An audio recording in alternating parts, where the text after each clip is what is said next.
Gold, trusted gold buyers. మీరు తాకట్టు పెట్టిన బంగారాన్ని విడిపించి ఈ రోజు ఉన్న మార్కెట్ ధరకు కొనబడను.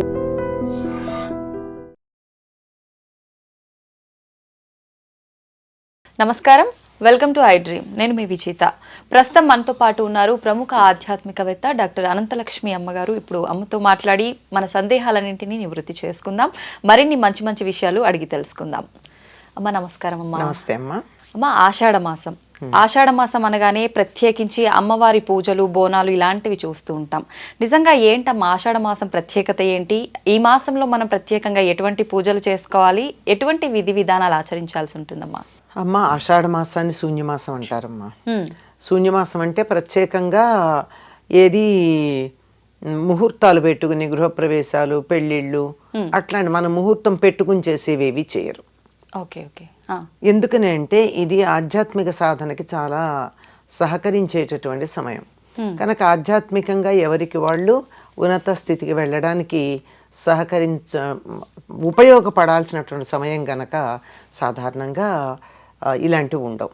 సహజంగా వచ్చేవి ఉన్నాయి అనుకోండి, ముందు పుట్టారు పిల్లలు, బారసాలు చేసుకోవాలి, చేసుకోకుండా ఎట్లా ఉంటాం? అవును, అట్లాంటివి ఉంటాయి తప్ప వేరే ఉండవు.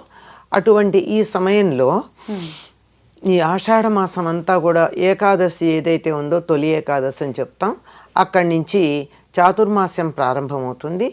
అంటే 4 నెలలు. ఈ 4 నెలల్లోనూ కూడా యతులు పాటించే నియమాలు వేరు, గృహస్థులు పాటించే నియమాలు వేరు.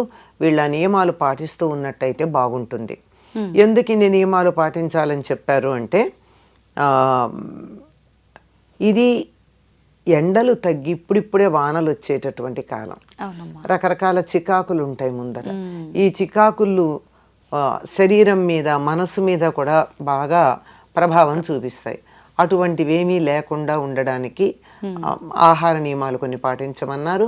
అలాగే విహార నియమాలు కూడా పాటించమన్నారు. విహార నియమాలు అంటే తిరగడాల వీను. యతులైతే పీఠాధిపతులు, సన్యాసులు, యతులు వాళ్ళు ఈ 4 నెలలు ఎక్కడికి కదలరు. చాతుర్మాస దీక్ష అంటారు. కదలకుండా ఒకచోటే ఉంటారు. వారికి అసలే మామూలుగా ఆహార నియమాలు ఉంటాయి. ఈ సమయంలో మరింత ఆహార నియమాలు ఉంటాయి, మరింత కఠినంగా. గృహస్థులు కూడా వీలైనంత వరకు గృహస్థులు పాటించే నియమాలు భిన్నం. మనం కూడా సన్యాసుల్లాగా ఉండలేం కదా. వాళ్ళకంటే సంసార బాధ్యత లేదు. అంటే వాళ్ళ పెద్ద సంసారం అనుకో, మన పరిమితమైన సంసార బాధ్యత వాళ్ళకు ఉండదు. అటువంటప్పుడు దాని నుండి వాళ్ళు ఆ బాధ్యత లేని వాళ్ళు ఉండే పద్ధతి వేరు, ఆ బాధ్యతలు ఉంటూ ఇల్లు, వాకిలి, వ్యవహారం చూసుకునేటటువంటి గృహస్థులు ఉండే పద్ధతి వేరు. కనుక ఆహార నియమాలు కొన్ని పాటించమన్నారు. ఈ 4 నెలల్లోనూ గృహస్థులైతే 4 నెలల్లో 4 పదార్థాలు తినరమ్మా. ఏంటమ్మా అవి? 1 నెల పెరుగు తినరు, 1 నెల పాలు తినరు, 1 నెల కూరలు తినరు, 1 నెల ఆకుకూరలు తినరు. అట్లా ఉంటాయి అన్నమాట. అట్లా అంటే ఏదో రకంగా నాలుకను అదుపులో పెట్టుకోవడం, ఒక పదార్థం తినడం అన్న నియమం ఏర్పాటు చేసుకోవడం, దానికి సంబంధించినట్టుగా ఉండడం, ఇలాంటివన్నీ మనకి ఈ నియమాల్లో కనపడుతూ ఉంటాయి. కనుక ఆషాఢ మాసం అంటే ప్రత్యేకంగా ముహూర్తాలు పెట్టుకునేటటువంటి శుభకార్యాలు లేకపోయినా ఆధ్యాత్మికంగా చాలా అనుకూలంగా ఉండేటటువంటి కాలం. అమ్మ, ప్రత్యేకించి ఆషాఢ మాసం అనేసరికి మనకు పెద్దవాళ్ళు చెప్తూ ఉంటారు, ఆషాఢ మాసంలో గోరెంటాకు పెట్టుకుంటే మంచిది అని చెప్పి. ఏంటమ్మా ఆషాఢ మాసానికి గోరెంటాకి అసలు సంబంధం ఏంటమ్మా? అంటే వానలు పడతాయి కదమ్మా. వానలు పడేటప్పటికి చెట్టు మీద వానలు పడితే గోరింటాకులో ఉన్నటువంటి రంగు ఏదైతే ఉందో అది కారిపోతుందమ్మా. దాని విలువ ఉండదు. అందుకే ఇంట్లో ఇప్పుడు కోన్స్ పెట్టుకునే వాళ్ళకి తెలియదు, కానీ ఇంట్లో చెట్టు ఉండి ఆకు కోసుకునే వాళ్ళకి తెలుసు. వాన పడితే ఇవాళ వాన పడింది, ఇవాళ కొయ్యకండి, 1-2 రోజులు ఆకు పోసుకోమని చెప్తారు. అవునమ్మా. అవునా కదా? అవును. ఎందుకంటే అందులో ఉండేటటువంటి రంగు కలిగించే పదార్థం ఏదైతే ఉందో అది పడిపోతుంది. కనుక ఆషాఢ మాసం ప్రారంభంలో పెట్టుకుంటారు. అంటే వానలు ఇంకా పడకుండా ఉంటాయి. అప్పుడు చక్కగా రంగు ఎర్రగా పండుతుంది. ఆషాఢ మాసం అయిపోతూ ఉండగా పెట్టుకుంటారు, అప్పుడు లేత రంగులో పండుతుంది. వానలు పడి పడి పడి అందులో ఉన్నదంతా పోతుంది. ఓకే. ఇది పైకి కనపడే విషయం అయితే ఊరికే చమత్కారంగా చెప్పుకునేది. అసలు విషయం ఏమిటంటే వేసవికాలం వెళ్ళిపోయింది. ఇంకా గ్రీష్మ ఋతువే అని చెప్పుకుంటాం కదా ఆషాఢ మాసంలో. వేసవి వెళ్ళిపోయింది, కానీ వేసవిలోనే వర్షాలు పడడం మొదలవుతూ ఉంటాయి. ఈ సమయంలో లోపల ఉన్నటువంటి వేడి అంతా బయటకు వస్తుంది. మీరు గమనించండి, మామూలుగా ఎండ ఉంది, ఎండలు బాగా పడుతూ ఉంది, ఎండ బాగా ఉంటుంది, హఠాత్తుగా వాన పడింది. వాన పడితే లోపల ఎంత ఉక్క పెడుతుందమ్మా? చాలా ఎక్కువగా అమ్మా. అంటే ఎక్కడి నుంచి వచ్చింది ఈ వేడి? భూమిలోంచి వాన చినుకు పడేటప్పటికి భూమిలో నుంచి లోపల ఉన్నటువంటి వేడంతా బ్యాలెన్స్ కోసం బయటకు వచ్చింది. అట్లాగే మన శరీరంలో కూడా వేసవి కాలంలో ఉన్నటువంటి వేడంతా బయటకు వచ్చే కాలం ఇది. ఓకే. అలా వచ్చేటటువంటి ఈ వేడిని చల్లబరచడానికి గోరింటాకు పెట్టుకోమంటారు. మీరు గోరింటాకు పెట్టుకుని చూడండి, అరికాళ్లలోనుగా పెట్టుకోగానే ఇంకా చేతుల్లో అంత బాగా తెలియదు కానీ అరికాళ్లలో పెట్టుకోగానే జివ్వుమంటుంది, చల్లదనం వచ్చేస్తుంది, చలేస్తుంది అంటారు. గోరింటాకు పెట్టుకోగానే చలేస్తుంది అంటారు. ఏమిటి కారణం? లోపల ఉన్నటువంటి వేడి అంతా బయటకు వచ్చేస్తూ ఉంటుంది. ఆ వేడి చేసింది అంటారే, ఆ వేడి చేయడం అంతా బయటకు వచ్చేస్తుంది. అందువల్ల రాబోయేటటువంటి వర్షాకాలం, ఆ తర్వాత రాబోయేటటువంటి శీతాకాలం, దాంట్లో ఉండే చల్లదనాన్ని ఈ శరీరం తట్టుకోవడం కోసం దానికి గోరింటాకు పెట్టుకోమన్నారు. కానీ చిత్రం ఏమిటంటే ఆడవాళ్ళు మాత్రమే పెట్టుకుంటున్నారు. మనం మగవాళ్ళకి వేడి ఉండదా? మగవాళ్ళు కూడా పెట్టుకోవాలమ్మా. అయితే పెట్టుకునేవాళ్ళు పూర్వం తప్పనిసరిగా పెట్టుకునేవాళ్ళు. ఇప్పుడు మానేస్తున్నారు. ఎన్ని మానేశారమ్మా? దిద్దులు పెట్టుకోవడం మానేశారు.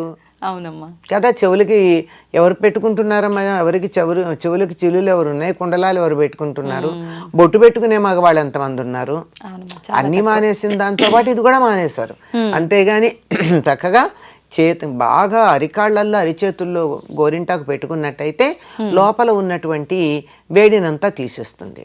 రెండోది, ఇంకా వానలు పడతాయి కదా, నడుస్తూ ఉంటే పూర్తిగా నీళ్లల్లో కాళ్ళు ఉంటాయి, కాళ్ళ వేళ్ల మధ్య పాచిపోతూ ఉంటుంది. అవునమ్మా.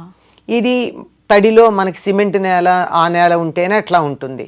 అది కాకుండా బురద నేల అనుకోండి, బురద నేల అయితే ఏమవుతుంది? బురద ఉంటుంది, దాంతో పాటుగా కడుక్కున్న, ఇప్పుడు బొటనవేలు ఉంది, కాలి బొటనవేలు, ఈ చిగుళ్ళల్లో సన్నగా కొద్దిగా మెత్తని మన్ను చేరుకుపోతూ ఉంటుంది.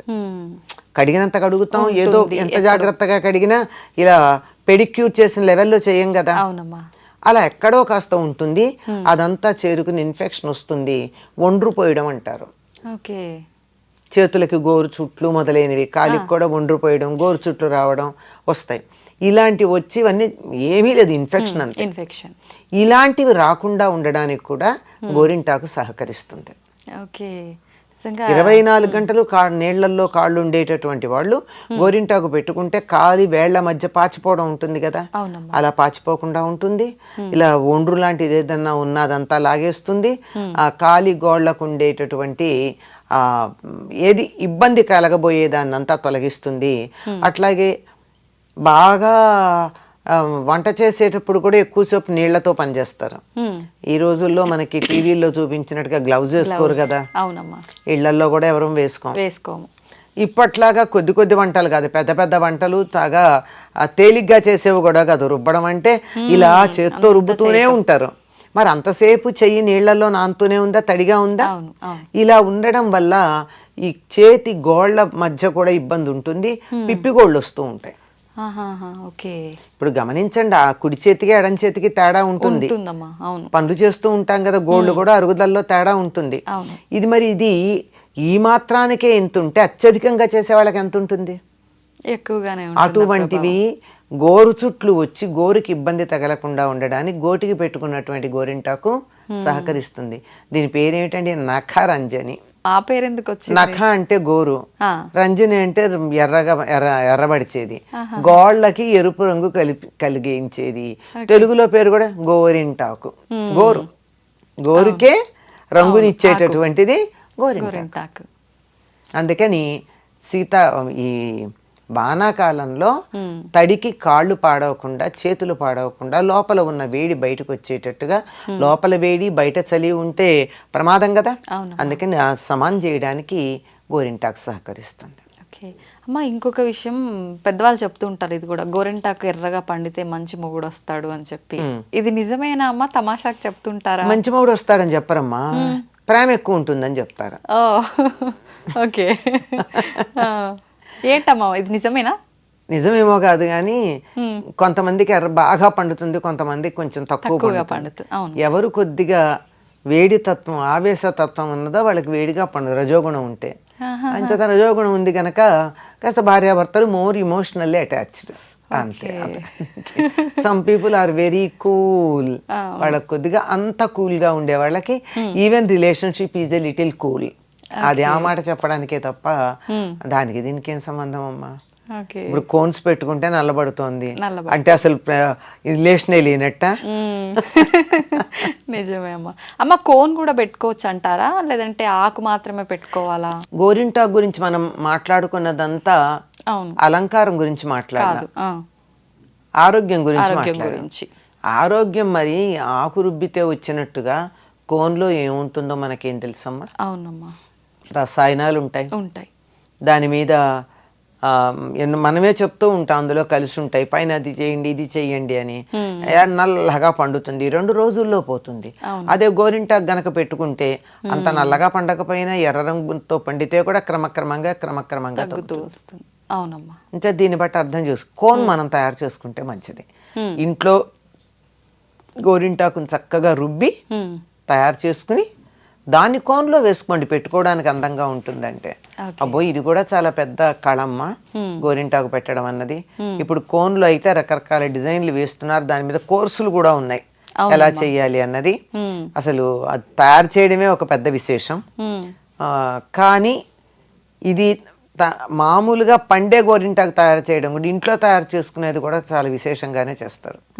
అది అలా రుబ్బేటప్పుడు కొంచెం చింతపండు వేసేవాళ్ళు, లేదా కొంచెం నిమ్మరసం కలపడం, లేదా పుల్ల మజ్జిగ వేయడం, ఇలాంటివి చేస్తే ఎక్కువ బాగా.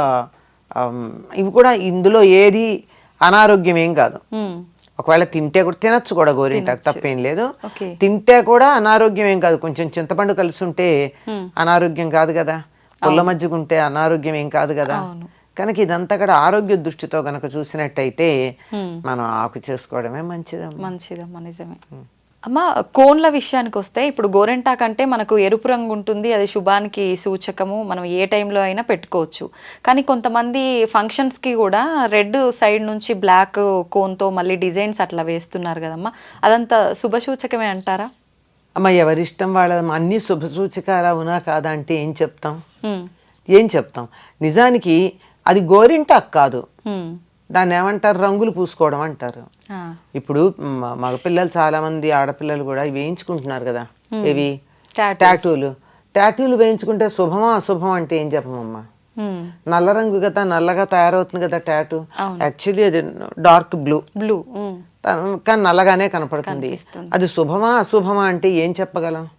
నచ్చింది వేయించుకున్నారు అంతే, స్టైల్ అని వేయించుకున్నారు, అంతకన్నా ఇంకేం లేదు. అది వేయించుకుంటే ఏమిటో తెలుసా ఒక విషయం, బ్లడ్ ఎవరికి ఇవ్వడానికి లేదు.